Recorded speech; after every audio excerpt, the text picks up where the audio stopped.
Hello, welcome back to the Project Hercules Diaries. The shiny has arrived. So a shout out to November Customs. They are the distributors of the TC3 products. They're not sponsoring me at all, but I ordered this yesterday and it arrived today, special recorded delivery without charging extra for that service. So I thought that was rather good. And on the phone, they were able to answer a few questions. So what I've gone for electrics wise is a TC3M control hub, which contains all of the flasher relays and the headlight relays and even a start relay, although it's not quite up to the job for my engine. And it puts all the wires in one place. It comes with a pre-made wiring harness with connectors on one end that you wire into the loom and a bit of a diagram. I've also bought their key switch. I was going to go fancy and do the wireless, remote, but no need for that really. I didn't even really need a key because it's not going to be everybody's cup of tea from a theft perspective, but I thought it would be worth having. And then a button sort of switch harness, and I'm going to make my own buttons for the handlebars. Now, it's not the only products available. I don't even know if it's any good yet. It looks good on the brochure, and I will find out when I start to wire it.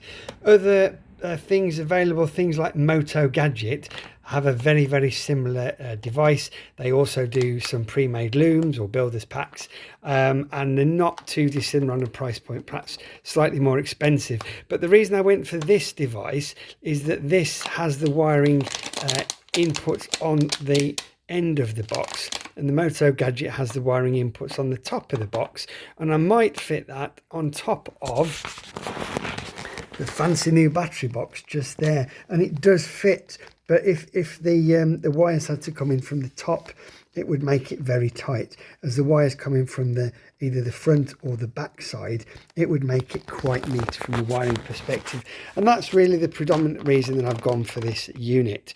I'm going to open it all up now and have a look.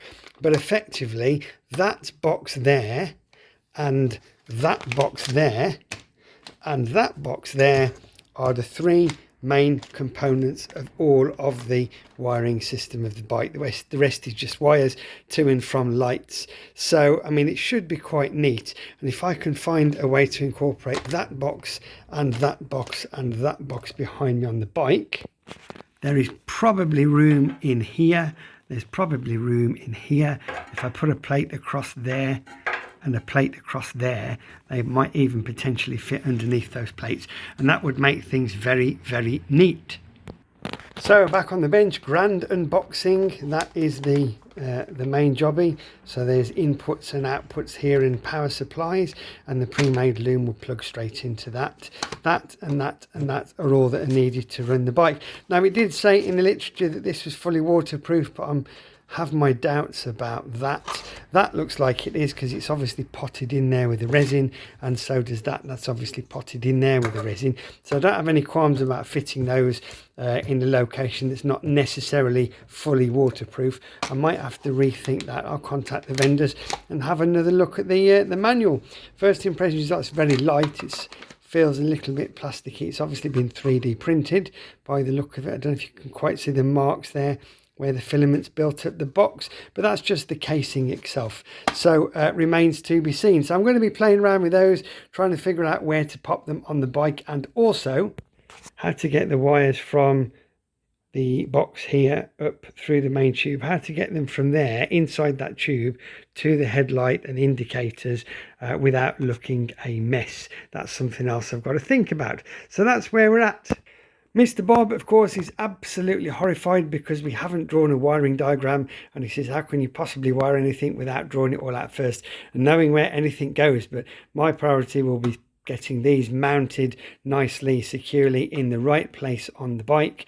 They won't be far apart from each other, and when work out the wiring runs after that, or at the same time. So there we go. It's sort of like Christmas and my birthday's come all at once. I'm very happy with those. Spend a bit of money, do a bit of working out now, and just click your fingers and it'll all be wired. It has to be as simple as that. If it turns out to be not very good, well, I'll do a bit of a review, but so far it's quite promising. As usual, thank you for watching, and more updates will follow.